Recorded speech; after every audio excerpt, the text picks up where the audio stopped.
டவுசரை போட்டு வந்து தலாணி வச்சு மறைக்க கூடாது. இத பாரு, பாக்கியலட்சுமி சீரியல்ல உங்க அம்மா வயசு என்ன மேடம்? 46 மேடம். 46. 43 மேடம். இத பாருப்பா, 46 43 43. முதல் பையனோட வயசு என்னம்மா?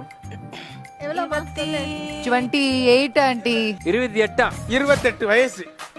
அப்ப 43ல இருந்து 28 லெஸ் பண்ணுங்க, மைனஸ் பண்ணுங்க. ஆமா, 15 வயசுல எப்படிமா? இதெல்லாம் என்னம்மா? உங்களோட பெரிய அக்கா போறாரு. 15 வயசுல கல்யாணம் பண்ணிட்டீங்களா? இதெல்லாம் ஒரு குழந்தை திருமணம்.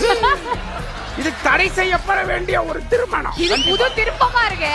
ஐயா நீங்க போங்க ஐயா, சும்மா அங்க இருந்து ப்ராப்பர்ட்டி எடுத்துட்டு வந்து காமெடி பண்ணக்கூடாது.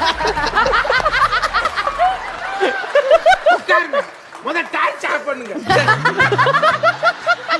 சட்டம் ஒரு இருட்டற எங்க இருட்டு அங்க அடிச்சுக்கிட்டு. இத பாருங்க, அது ஏன் லைட் ஆஃப் பண்ணுங்க.